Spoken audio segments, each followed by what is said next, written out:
Welcome to the Norwegian Combined Guide. Today I'm really lucky because I have Gaia from Gaia, and that's one of the most famous Italian wines. So I'm really looking forward to this. And Gaia, welcome to Norway, of course. Thank you. Yeah. Just tell us a little bit about your wines, or the story of your wine. Well, I have a family business, as there are many in Italy. It's a model that works in Italy, and so I work with my father, with my mother, full-time, busy, engaged with their job. And then there is myself. I was the first born. I have a sister called Rossana and I have a brother called Giovanni. And all five of us, we take care of our winery. Me and my siblings, we represent the fifth generation. My father and my mother have been taking every decision in the last 58 years. Before them there was my grandfather Giovanni, my great-grandfather Angelo, and the founder of our winery, Giovanni. That was my great-great-grandfather. And he started up in? 1859. He started in the village of Barbaresco. Yeah. So that's still the village where I live. It's a village in Piemonte. Yeah. So we're talking about the northwest of Italy. Yeah. And in this region called Piemonte, there is a small wine region, that is the wine region where I'm from, that is called Langhe. And the Langhe region is a region where grapes have been cultivated for many years, for hundreds of years, are all rolling hills, all worked by men. It looks like a tapestry of vineyards wherever you look. And there are many little villages in this region called Langhe, and I live in one of these small villages called Barbaresco. And that's where the Barbaresco wine is from. Exactly. Yeah. So we have the variety that is cultivated is Nebbiolo. Yeah. And if you cultivate Nebbiolo and you make a wine that is only made with Nebbiolo in the Barbaresco area, you can call it Barbaresco. How many wineries do you think is in Barbaresco? Allora, in Barbaresco, I give you, so talk about numbers, the area of Barbaresco is 700 hectares big. Yeah. It's a very tiny area. To give you some comparison, Bordeaux is 300,000 hectares, so Barbaresco is 700 hectares. And in this area there are around 150 wineries making Barbaresco. Oh.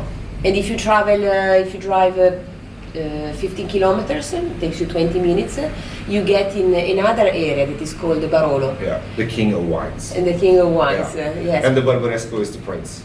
No, it's the queen. Oh, it's the queen. The queen of wine, of course. Remember, And so Barolo is a little bit bigger, but still is a small area. Yeah. Barolo is an area of 2,000 hectares, and there are around 350 producers. We are talking about very small producers. The proportion is wineries, they own maximum 30-40 hectares of land each. Yeah. It's a very farming area, and it's very artisanal. So, but is the Piemonte de Barbaresco you're famous about? Is this line? Yes, but yes, famous. Why famous? For different reasons. But I think that the most special reason is that my family comes from Barbaresco, and as you say, Barbaresco was considered not the king. No. The king was Barolo. Yeah. The reason is that when you cultivate the Nebbiolo grape, one variety can be cultivated in different areas depending from where you planted. Comes out with different characteristics. But this is real for everything. It's real for vegetables, for fruit, for whatever. So when you plant Nebbiolo in the Barolo area, it tends to become more powerful. Yeah. The land is very compact clay and gives you a very compact wine.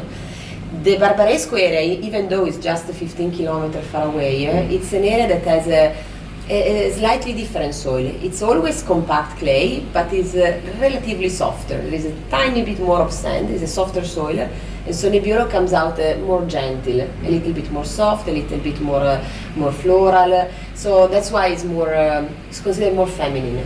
And in the past, the producers of the king of wines were considered more important. If you were a producer of Barbaresco, you were considered a good producer, but never as powerful, tannic, ageable as a Barolo was.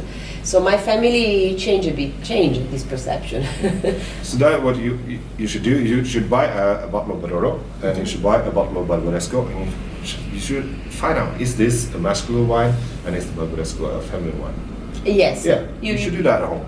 Yes, I also have to tell you that the variety is always the same one. So people like to say Barolo is the man, Barbaresco is the female. Why that? Because Barolo becomes more tannic, the perfumes are less floral, is more tight.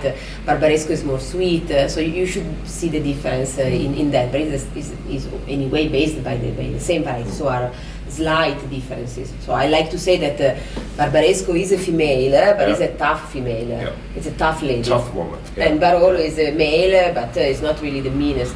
He's quite a gentleman.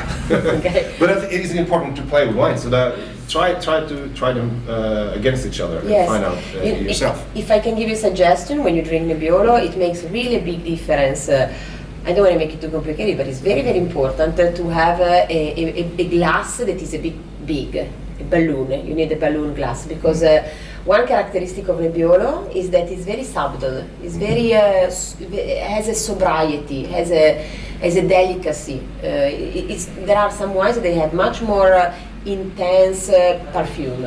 Nebbiolo is not definable by the intensity of 1 or 2 major perfume. There are many but very delicate, and so at the beginning you smell it and you don't smell much. You have to turn the glass, and if you have a balloon, if you have a large glass, this glass is allowing you to explore more what the wine has to say and can allow the wine to open up. So it helps you a lot to see all the characteristics of the wine. Thank you so much. Cheers. Cheers.